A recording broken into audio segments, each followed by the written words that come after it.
Talvez ninguém dos pensadores e dos analistas modernos se interessou mais em espiritualidade do que Jung.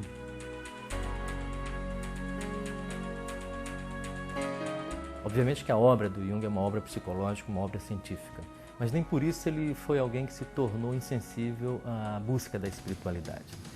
De maneira que eu vejo a obra do Jung, o conjunto da obra do Jung, como uma busca profunda de espiritualidade, cuja ressonância moderna é extraordinária, porque se tem uma coisa que hoje o mundo precisa é buscar a sua espiritualidade.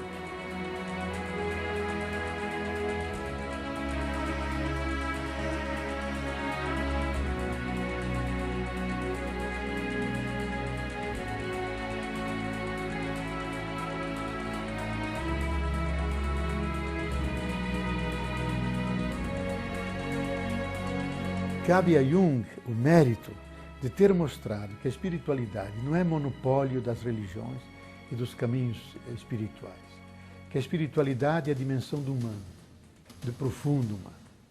Nós temos a nossa dimensão de corporalidade com a qual estamos presentes uns aos outros e somos parte do universo.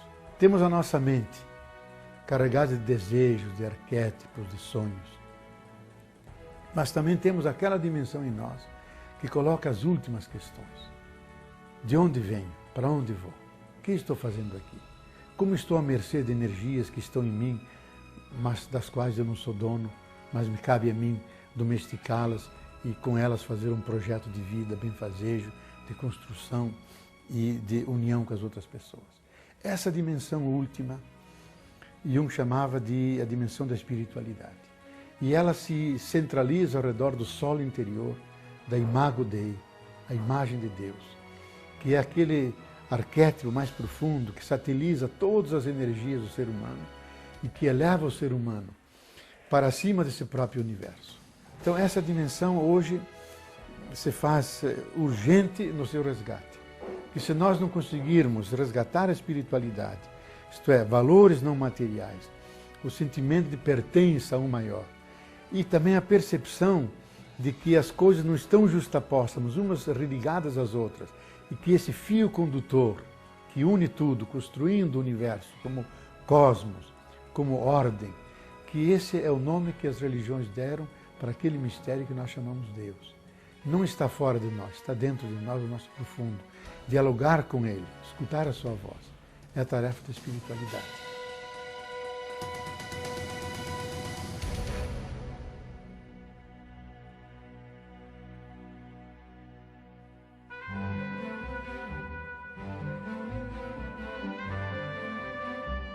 Toda pessoa espiritual pode responder como Jung. Ele não precisa crer em Deus, porque Deus é objeto de uma experiência. Como dizia Pascal, crer não é pensar Deus, crer é sentir Deus. E sentir Deus é uma experiência globalizante e tão profunda que você não pode negá-la sem negar-se a si mesmo. Então eu creio que Jung foi profundamente verdadeiro e ele revela a verdade que todo místico, toda pessoa profundamente religiosa pode testemunhar. Eu não preciso crer em Deus. Eu sei que Ele pertence ao meu universo, o experimento. Mas também pode dizer como lá nos Evangelhos. Eu creio nesse sentido, acolho essa realidade, mas aumenta a minha fé, isto é, me abra mais esse espaço, para que Deus tenha mais lugar e mais presença dentro do ser humano.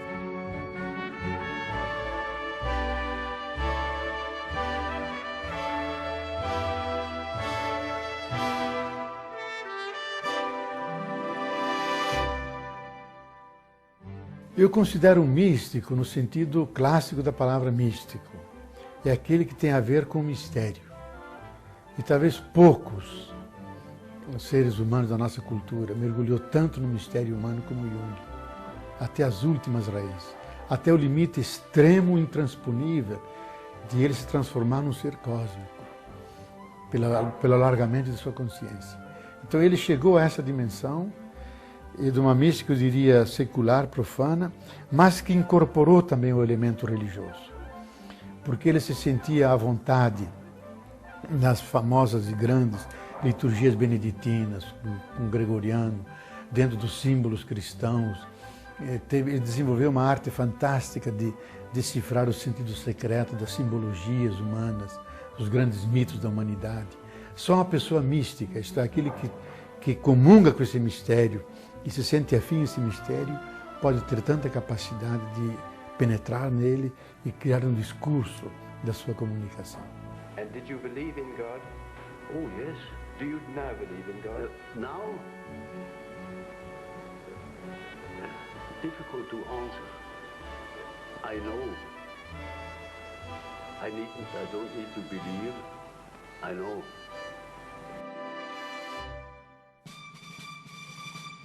O encontro de Freud e Jung foi um dos mais fecundos para a causa psicológica.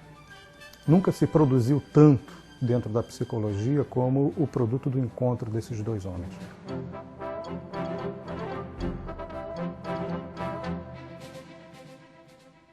Bom, eu acho que Freud foi um grande observador da cultura e foi exato na sua observação. Só que ele não se deu conta que ele observou uma cultura patológica, uma cultura doentia.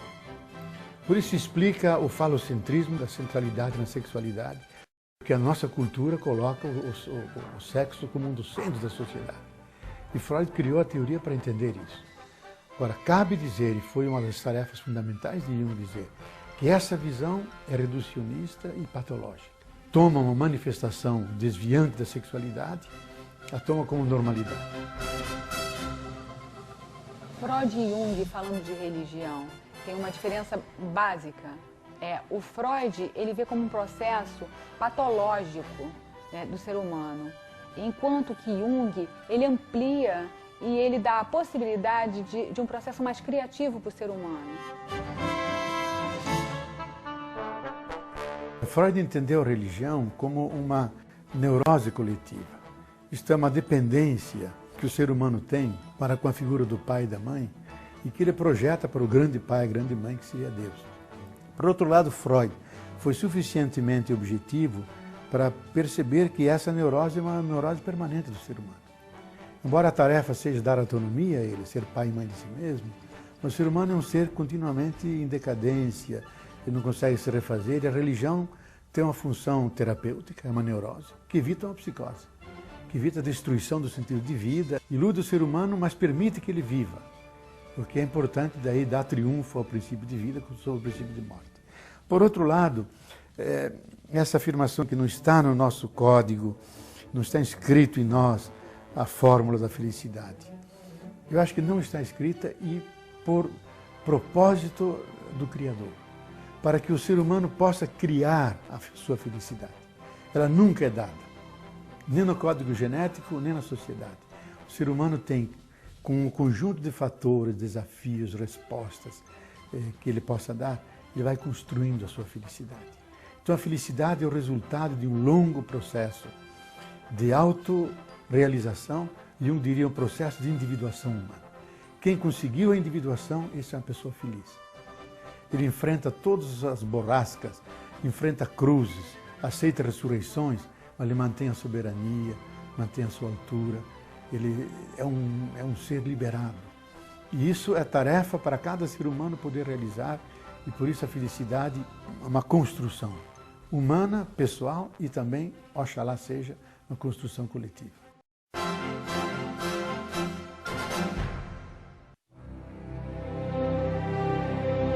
Que a nossa cultura deve reconhecer é a sua incapacidade de criar circuitos humanos, formas do ser humano, através das suas energias, através da sua integração, resolver os seus problemas. Que o ser humano é um ser problemático, ele é demente e sapiente.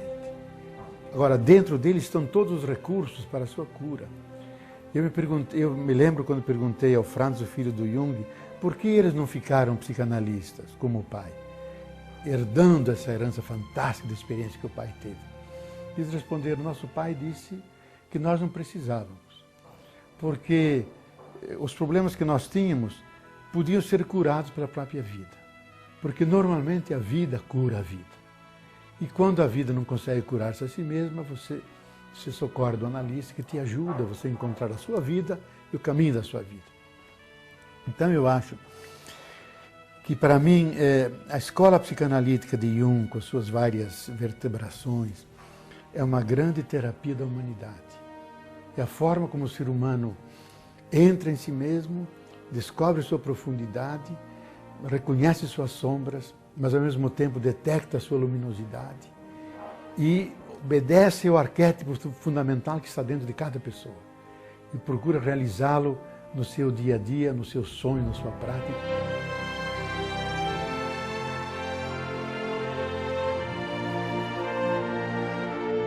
Quando uma pessoa faz esse percurso, ele não precisa de droga nenhuma para fazer uma viagem. Essa é a maior viagem. Mas uma viagem que ele pilota, que ele controla, porque é fruto da sua busca e da sua liberdade.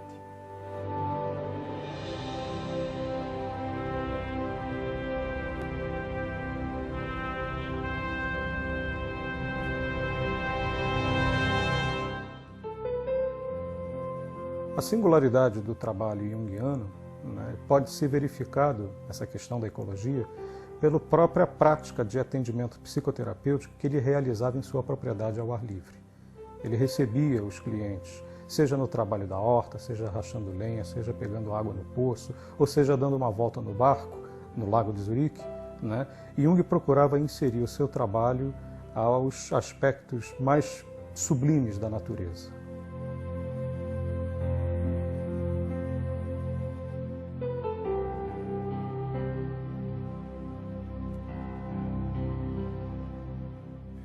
Hoje nos damos conta que os instintos de agressão e de ruptura da aliança que o ser humano tem com a natureza residem na mente humana.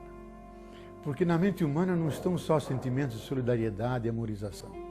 Estão também sentimentos de autocentração, de exclusão, coisa para as quais Jung foi extremamente sensível. E por isso ele sempre teve uma relação ecológica muito explícita. Há uma famosa frase dele num diálogo com um jornalista dizendo que o eu não está encapsulado com ele mesmo. O eu está ligado à natureza, à paisagem amada, à casa paterna. Todo esse universo pertence ao mundo do eu. E quando integramos tudo isso com a arqueologia interior, com a arqueologia exterior, nós favorecemos nosso processo de individuação, de personalização.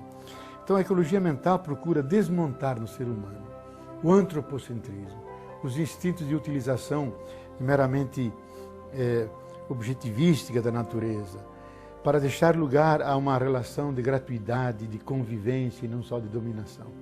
E hoje, mais do que nunca, se faz importante essa terapia ecológica, para que o ser humano se afine com a natureza. Se a Terra está ruim hoje, é porque a mente humana está ruim.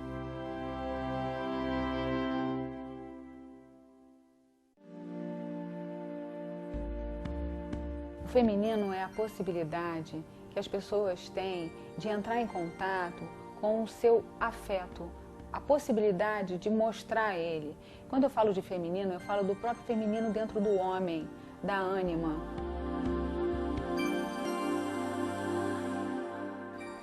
Bem, um dos méritos de Jung foi divulgar a expressão ânima, que significa o princípio feminino, tão importante para equilibrar o princípio do ânimos, o princípio do masculino.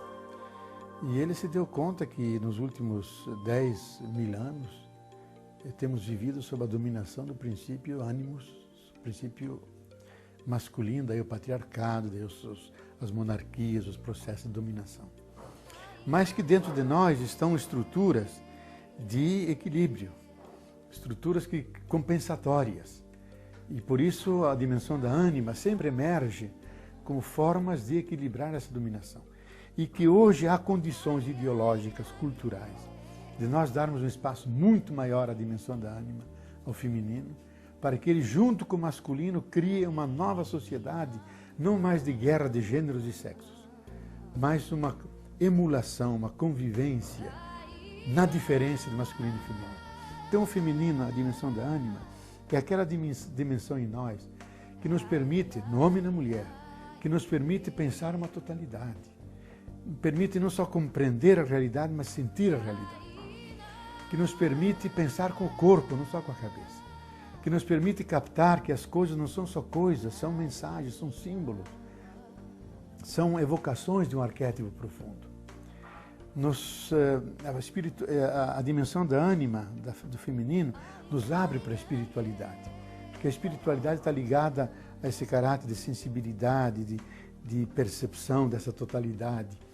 Então, hoje, nós sentimos a urgência de resgatarmos o feminino para defendermos mais a vida, que o feminino está ligado ao processo da vida, à reprodução da vida, defendermos o planeta que está ameaçado e podermos criar uma sociedade que finalmente se libere da carga histórica de dominação e que juntos, não tanto como homens e mulheres, mas como pessoas sexualmente diferenciadas, mas como pessoas que se relacionam de forma inclusiva, de forma cooperativa, construir uma sociedade realmente fecunda na interação da diferença, mas com conflito reduzido, um conflito não destruidor.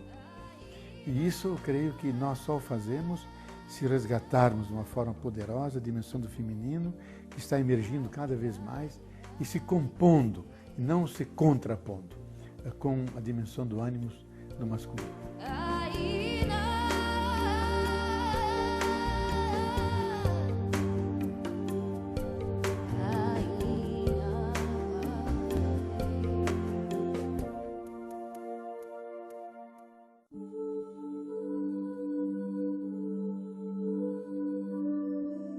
A indústria de tranquilizantes fatura bilhões de dólares no todo o mundo. Isso reflete a angústia do homem moderno. Se por um lado ele se desenvolve com super tecnologias e o avanço humano se processa num tempo nunca antes imaginado, por outro lado, a existencialidade, a espiritualidade desse mesmo ser humano encontra-se em ruínas.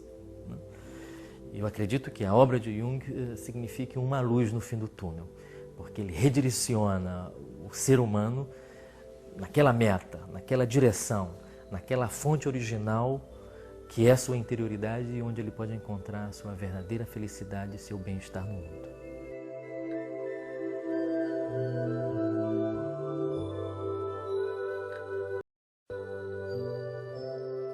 Eu acho que as pessoas têm que honrar a realidade.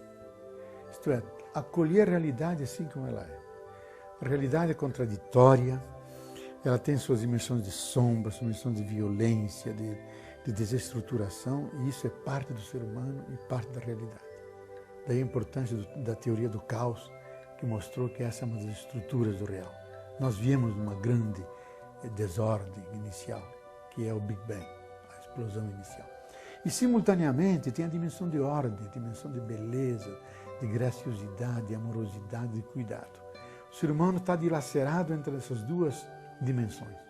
Que Jung dizia a dimensão de Eros e a dimensão de Thanatos.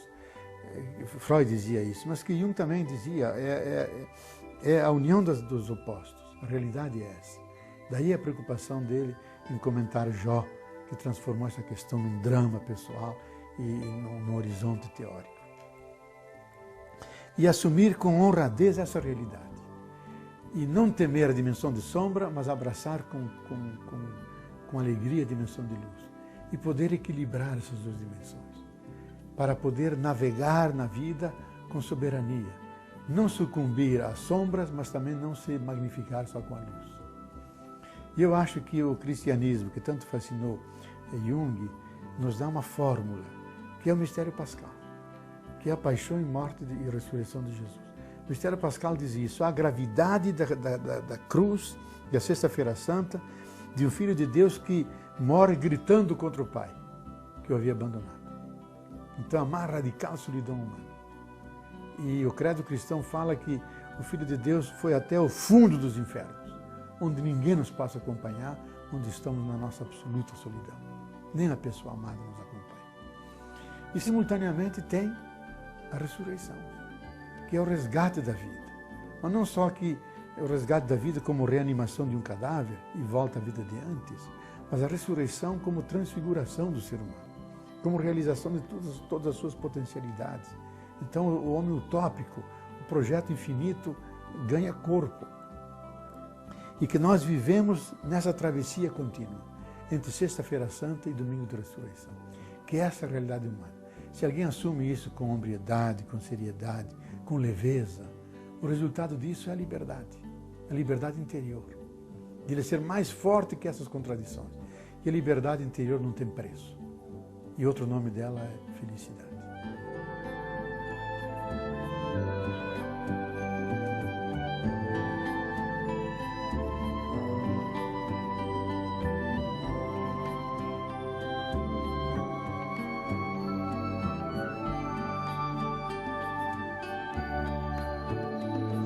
As correções do texto e das traduções de Jung para os editores. Eles encaminharam à universidade para analisar da correção ou não, e se deram conta que eram todas autênticas e que eram verdadeiramente equívocos do próprio Jung. E essas correções foram incorporadas em todas as edições mundiais, graças a esse tradutor terceiro-mundista, periférico, mas altamente competente, que era Frei Valdemar do Amaral. De mais a mais, a própria família Jung, já por 2 vezes me disseram isso, que a edição brasileira, de todas as edições mundiais, é a mais cuidadosa e a mais bonita esteticamente. E de fato é. Isso eu acho que é um ponto a favor do nosso trabalho, dos junguianos brasileiros, que se esmeraram na tradução, e de uma casa que tomou a sério manter num alto nível, digno do nível e da altura e da grandeza do próprio Jung.